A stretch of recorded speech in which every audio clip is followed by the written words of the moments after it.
My dear students, in this video, I will explain each and everything about the semester 1 examination, वो भी point wise, और जो भी important points हैं उनको बहुत अच्छे से बताएंगे, एक्सप्लेन करेंगे, जिससे आपके एग्जामिनेशन में कोई प्रॉब्लम ना हो, कोई इशू ना हो. This video especially meant for the Council for the Indian School Certificate Examination for class 10 and 12 students. This is written the class 10, but it is also about the class 12. 10th and 12 students के लिए है जो नवंबर में start होने वाले examination को देने जा रहे हैं, semester 1 examination. In this video जो भी आपको हमारे समझ से कि ये आपके लिए इम्पॉर्टेंट है, ये मैं सब बताऊंगा आपको. आप इसको देखिएगा टिल द एंड. आपको सारी चीज़ें पता चलेंगी कैसे आपको एग्जामिनेशन देना, how to give the examination. तो सारी चीज़ें बताएंगे और क्या इम्पोर्टेंट है ये भी बताना है. Myself Ashish Srivastava and the channel name is study bright. If you like this video, the content of this video, then you can share, you can subscribe, you can like everything. अपने friends को बताइए जिससे कि ज़्यादा से ज़्यादा तक पहुँचे ये वीडियो, और फिर सब्सक्राइब भी करें जिससे कि आगे की नोटिफिकेशन भी पहुँचती रहे, क्योंकि मैं एथेंटिक इन्फॉर्मेशन ही देता हूँ. मैं कभी भी किसी और चैनल की तरह ये नहीं है कि मैं हर आवर पे, हर 2 आवर्स 3 आवर्स पे आपको बताता रहूं, लेकिन जो एथेंटिक आएगी न्यूज़ उसको मैं ज़रूर बताऊंगा. This is the authentic one and I will explain everything. As you know, the CISCE has decided to conduct 2 examination in the same examination year. मतलब अब आपके 2 एग्जामिनेशन होंगे, सेमेस्टर 1 और सेमेस्टर 2. सेमेस्टर 1 MCQ टाइप है, यानी multiple choice question होगा इसमें, और सेमेस्टर 2 के बारे में अभी कुछ डिसाइड नहीं हुआ है. मतलब वो MCQ भी हो सकता है और या तो फिर डिस्क्रिप्टिव भी हो सकता है. But the examination is divided in 2 semesters. तो सेमेस्टर 1 आपका 40 मार्क्स का है फॉर क्लास 10. मतलब जो भी 80 मार्क्स के क्वेश्चन पेपर होता है तो 40 मार्क्स का है. जो क्वेश्चन पेपर आपका 100 मार्क्स का होता है वो 50 मार्क्स का होगा. या जो भी 12th वालों के लिए जो क्वेश्चन पेपर 70 मार्क्स का होता है वो 35 मार्क्स का होगा. मतलब हाफ कर दिया है. ठीक है. अब क्या करते हैं कि कैसे इसको ले रहे हैं. The first semester examination will be held in November and December. This is the first semester. End semester 2 जो होगा वो मार्च अप्रैल में होगा. डेट बाद में बताई जाएगी, बट नवंबर दिसंबर की टाइम टेबल आ भी चुका है, जैसा इसमें भी है, हम आपको दिखा देंगे. लेकिन जो सबसे इंपॉर्टेंट पॉइंट है कि कोई भी स्टूडेंट यदि चाहे कि हमने नवंबर का एग्जामिनेशन दिया है यानी सेमेस्टर 1, और अब सेमेस्टर 2 का नहीं दे, हमको पास सर्टिफिकेट मिल जाए, दिस इज एब्सोल्युटली रॉन्ग. मतलब मैंडेटरी है कि candidate to appear for both of these examinations to qualify for grant of certificate for the ICSE year. यानी जो पास सर्टिफिकेट इशू होते हैं वो दोनों सेमेस्टर एग्जामिनेशन देने के बाद ही इशू होंगे. ठीक है. तो सबसे पहले आपको ये जानना जरूरी है कि अब ये the both examinations are equal important है. मतलब आपको कोई दोनों एग्जामिनेशन देने हैं, कोई भी एग्जामिनेशन छोड़ना नहीं है. या आप सोच रहे हो कि हम कोई एक पेपर छोड़ दें, तो भी नहीं. सबसे पहले इसमें है कि बोथ सेमेस्टर, तो हमने ये पॉइंट मार्क किया है कि both semester, semester 1 end semester 2, जो सेमेस्टर 1 में सब्जेक्ट होंगे वही सेमेस्टर 2 में सब्जेक्ट होंगे. यानी किसी कैंडिडेट के अगर हम सब्जेक्ट चेंज करना चाहते हैं तो नहीं कर पाएंगे.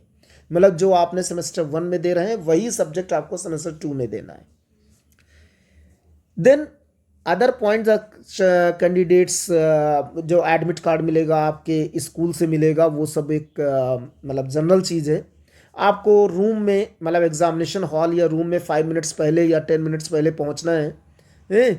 और उसके बाद में ये जो आपको दे दिया जाएगा, जब पेपर दे दिया जाएगा, examination paper for which the candidate is not entitled is handed to him, मतलब ये इन्विजिलेटर के लिए है कि अगर कोई भी पेपर कोई स्टूडेंट नहीं आता है तो उसके हाथ में पेपर तो सीधे सुपरवाइजिंग एग्जामिनर को पेपर दे दिया जाएगा, अदरवाइज इससे आपको कोई मतलब नहीं है। आपको सबसे पहले एक बहुत गुड स्टूडेंट्स के लिए होता है जो इंस्ट्रक्शंस होते हैं क्वेश्चन पेपर में, उन्हें ढंग से पढ़ना, ठीक से पढ़ना, उसके बाद आप क्वेश्चंस को अटेम्प्ट करना चालू करिए। अभी मैं बताऊंगा क्या क्या चीज़ें इसमें। सबसे जो इम्पॉर्टेंट चीज़ है वो है इस बार का पेपर पैटर्न। आपको इस बार क्वेश्चन पेपर अलग और आंसर क्वेश्चन पेपर अलग नहीं मिलेगा, आंसर शीट नहीं मिलेगी, आपको मिलेगा question paper cum answer booklet, यानी क्वेश्चन पेपर में ही आंसर आपको देना पड़ेगा। मतलब जैसे क्वेश्चन पेपर में एक क्वेश्चन लिखा है, उसके नीचे आपको आंसर लिखना पड़ेगा। आंसर डिस्क्रिप्टिव नहीं है, यानी ऑप्शंस दिए गए होंगे और आपको ऑप्शंस कोई एक ऑप्शन उसमें चूज करके लिखना है।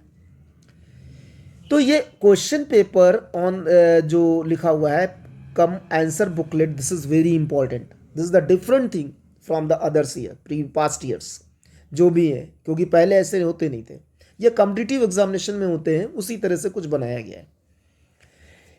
दूसरा जो आपके कैंडिडेट्स को मतलब सारी चीज़ें इंस्ट्रक्शन पढ़ने के बाद में अपने सिग्नेचर जहाँ पे स्पेस दिया गया वहाँ सिग्नेचर करना। मैं अभी एक प्रोफॉर्मा बना दूंगा इसी में, आप देखिएगा।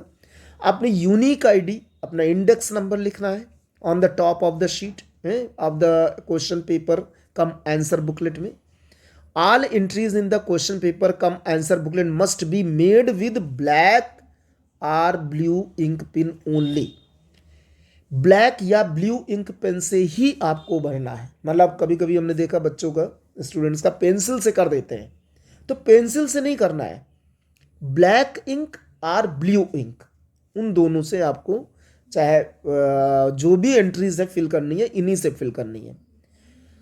और सबसे ज़्यादा जो इम्पॉर्टेंट है कि किसी भी मतलब कि ओवर राइटिंग से बचे, मतलब जो कट कर देते हैं स्टूडेंट, कट करते हैं या नॉट टू राइट, मतलब ये लिखा हुआ है are advised not to write और scribble anywhere else of the top sheet of the question paper. ये तो फिलहाल उसलिए लिखा है कि कहीं और आप नहीं लिखेंगे क्वेश्चन पेपर में, कहीं और नहीं लिखेंगे, जहां स्पेस दिया गया है जिस चीज के लिए बस उसी जगह लिखेंगे, अदर प्लेसेस पे नहीं लिखेंगे, ठीक है।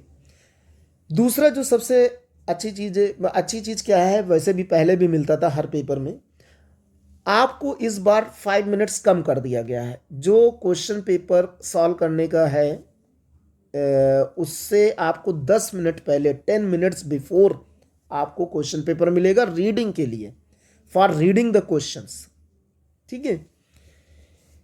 Candidates are advised to read the questions carefully before they make the choice of answer from the given multiple options. देखिए आप ऑप्शंस होंगे, लेकिन आपको लिखने से पहले सबसे पहले आपको बहुत अच्छे से क्वेश्चन को पढ़ लेना है।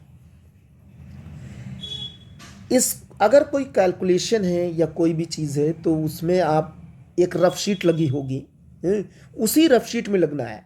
The other sheet will not be provided, कोई और शीट आपको प्रोवाइड नहीं की जाएगी, आपको उसी आंसर बुकलेट में ही नीचे एक छोटा सा स्पेस दिया गया होगा, रफ स्पेस, तो in that space you have to do your rough work, other place पे करना ही नहीं। एग्जामिनेशन होने के बाद में, मतलब जो सारे एग्जामिनेशन हो जाएंगे तो कुछ समय बाद, आफ्टर सम डेज, जो एग्जामिनेशन में सबमिट हुए उनको एक मार्कशीट दी जाएगी, यानी आपका रिजल्ट निकलेगा, but in that result only marks will be given and वो भी कंप्यूटर जनरेटेड होगा। This mark sheet will only indicate the marks obtained by the candidate in each subject or paper taken by them for the semester 1 examination। मतलब semester 1 examination में जितने marks आपको मिले बस उसी को बताया जाएगा, ठीक है। लेकिन ये ओवरऑल रिजल्ट नहीं होगा, जब आप सेमेस्टर 2 दे लेंगे तब आपको ओवरऑल रिजल्ट मिलेगा, जिसमें पास सर्टिफिकेट PCA लिखा होगा या PCNA, मतलब इस तरह से लिखा होगा। After completion of the semester 2 examination. अब न्यू फॉर्मेट क्या है इसको आप देख लीजिए। Because as the semester 1 examination is in the MCQ format, the candidate will be provided with question paper cum answer booklets to attempt their paper. The candidates will be required to write on these booklets only and submit to same to the invigilator at the end of examination. आपको question paper यानी booklet जो मिलेगी वो बाहर लेके नहीं जाना है, मतलब आउटसाइड द एग्जामिनेशन रूम। आपको उसी समय जब करने के बाद में आपको after examination you will hand over to the invigilator in the room. इसको बाहर लेके नहीं जाना है, जैसे क्वेश्चन पेपर लेके बाहर चले जाते थे। ये क्वेश्चन बुकलेट है विद आंसर बुकलेट, यानी दोनों चीज़ें आपके साथ में। तो आप you have to hand over to the invigilator. देखिए लिखा है sheets for the doing the rough work have been provided in the question paper cum answer booklet for those subjects where calculation diagram required, for example mathematics, physics, accounts, chemistry, in any subject जहाँ पे calculation होगा वहाँ पे एक sheet उसमें रहेगा, space रहेगा। But no additional और separate sheet of paper will be provided for the rough work. आपको कोई अलग से पेपर नहीं दिया जाएगा, शीट नहीं, और डिमांड भी नहीं कर सकते। डिमांड करेंगे तो इन्विजिलेटर वहाँ या सुपरवाइजिंग एग्जामिनर मना कर देंगे कि you have the space for the rough work in the answer booklet, question booklet. अच्छा, अब आपको क्या क्या लिखना है उसमें, अपना नाम तो कहीं नहीं लिखना है जैसा कि इसमें बताया गया है। सबसे पहले आपको क्वेश्चन जो unique ID, index number in the space given, जो भी स्पेस होगा उसमें आपको अपना यूनिक आईडी और इंडेक्स नंबर लिखना है। और उसके बाद में जैसे क्वेश्चन दिया गया होगा तो उस क्वेश्चन के लिए जैसे ये लिखा है, देखिए एक एग्जाम्पल लिखा है, what is the capital of India after the instructions. What is the capital of India. अब आपको पता है कि न्यू दिल्ली है, तो न्यू दिल्ली है, यहाँ सी इस तरह से लिख देना है, ये जैसे लिखा हुआ है C, in that way you have to write the C option in bracket, जैसे लिखा वैसे ही। जैसे स्मॉल लेटर्स में ABCD लिखा तो आपको स्मॉल लेटर में लिखना है, कैपिटल में नहीं लिखना है। तो या कैपिटल में लिखा है तो कैपिटल में ही, मतलब जिस ऑर्डर में ये दिए गए हो, जिस अल्फ़ाबेट में, स्मॉल लेटर्स, कैपिटल लेटर्स या रोमन में दिया गया हो, तो you have to write only that, जो भी ऑप्शन सही हो।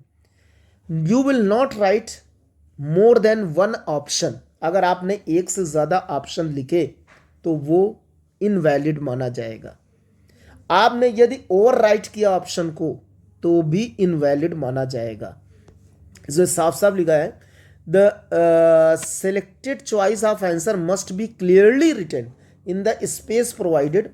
Over writing of the answer must be avoided, मतलब ये फिर इनवैलिड कर दिया जा सकता है। Only one option indicating the selected answer should be written in the space given. More than one option if written will not be considered for the evaluation, मतलब ये आपको मार्क्स नहीं दिलाएगा। ठीक है, तो रफ, ये तो आप बहुत ज़रूरी है समझना कि ऑप्शन आपको ओनली वन लिखना है, ओनली एक ऑप्शन लिखना है, दो नहीं लिखने हैं। आपको ओवर राइटिंग नहीं करनी है आंसर के स्पेस में जहाँ पे ऑप्शन लिखा है। ठीक है, ये सब चीज़ें नहीं करनी। और कहीं और भी आपको टिक, जैसे कहीं पे आपने ऐसे किया, ऐसे किया, ऐसे किया, पेन से नहीं करना। अगर बाई चांस आपको लिखना भी है, जैसे फॉर एग्जांपल यहाँ पे आपको मुंबई लिखा है ऑप्शन ए, और ऑप्शन बी कोलकाता, फिर से मैं इसको बता रहा हूँ, option C New Delhi and option D Chennai. और आपको लगता है कि, मतलब मान लीजिए कि what is the capital of India, आपको लगा कि न्यू दिल्ली सही है, वैसे सबको पता है, बट एक एग्जांपल ले रहे हैं, तो आप पेंसिल से इसमें टिक कर सकते हैं ऐसे। और पेंसिल से टिक करने के बाद में आप पहले और दूसरे क्वेश्चन भी देख लीजिए, उसके बाद फिर से आप आइए क्वेश्चन में और फिर आप इसमें सी को लिख दीजिए। कभी कभी होता ये है कि जैसे फर्स्ट टाइम क्वेश्चन रीड किया और हमको लगा कि ये कहीं कुछ कन्फ्यूज़न हो सकता है, तो आप अपने हिसाब से एक बार टिक कर लीजिए, जैसे बी टिक कर लिए और लगा नहीं कोलकाता नहीं हो सकता है, आफ्टर मतलब reading the twice the question, दूसरी बार क्वेश्चन पढ़ने में लगा कि कोलकाता नहीं न्यू दिल्ली, तो आप कम से कम यहाँ पे ब्लू पेन और जो वो है ब्लू या ब्लैक से आप अगर करेंगे मतलब इस जगह पे, तो फिर उसको रब करना मुश्किल हो जाएगा, ओवर राइटिंग हो जाएगी। तो इस बात का बहुत ज़्यादा ध्यान देना है कि आपको आंसर सिर्फ एक बार लिखना है और ओवर राइटिंग नहीं करनी है, कट नहीं करना है, ठीक है। ये सब चीज़ें हैं। कोई भी क्वेश्चन पेपर को आप बाहर नहीं ले जा सकते हैं। और उसके बाद फिर अनफेयर मीन्स है, हमको लगता है कि कोई भी स्टूडेंट फिलहाल अनफेयर मीन्स यूज़ नहीं करेगा, ना यूज़ करना चाहिए फॉर योर कैरियर, क्योंकि अगर यूज़ करेंगे तो इसमें बहुत सारे लॉज हैं जो कि आपको ये कैरियर आपका काफ़ी ख़राब हो सकता है, तो यूज़ ना करने की सलाह हम देंगे। फिर उसके बाद में कैंडिडेट्स अगर किसी को कोई प्रॉब्लम होती है आफ्टर गेटिंग द रिज़ल्ट, अब ये है कि एक चीज़ लिखी गई है, जैसे कभी कभी होता है कि हमने तो लग रहा है कि हमने सारे आंसर सही किए लेकिन मार्क्स हमको कम मिले। जब आपको मार्कशीट मिले और लगे कि नहीं हमें 40 में तो 39 मिलना चाहिए था और आपको मिल रहे हैं 32, तो आपको करना क्या है, ये एक नोट लिखा हुआ है, इस पे सीधे applications for recheck of answer scripts must be submitted online and received in the council's office not later than 7 days from the day of declaration of the semester 1 examination result। मतलब जब semester 1 का examination declare हो जाए तो आपको उससे 7 days के अंदर अंदर आपको एक ऑनलाइन एप्लीकेशन सबमिट करनी पड़ेगी। वो आप घर से भी कर सकते हैं या स्कूल जा कर के भी, ऑनलाइन ही होना है। और फिर आंसर स्क्रिप्ट को रीचेक करने की एप्लीकेशन है ये, यानी आप अपने आंसर स्क्रिप्ट को रीचेक करवा सकते हैं। अब क्या इसके लिए और भी प्रोसेस है, मतलब फीस इसकी कितनी पड़ेगी वो बाद में बताई जाएगी, बट मतलब रीचेक करने का प्रोसेस है, रीचेक हो सकती हैं कॉपीज़। तो इस तरह से अच्छा अब आप देख सकते हैं ये आपका ये यहाँ पे टाइम टेबल है, ये स्पेशली फॉर क्लास 10 का टाइम टेबल यहाँ दिया गया है। And now you can take the from the site the class 12 time table also. ये आप देख सकते हैं मंडे से स्टार्ट है, 29 नवंबर मंडे फिर 30 नवंबर, तो यू कैन डू। तो all the best for this examination and I think you will do everything the good in my way and सबको हमारी तरफ से बहुत ही ज़्यादा ये है कि वो एक तरफ से कहेंगे कि आशीर्वाद है कि सब लोग अपना अच्छे से करें। Thank you, all the best.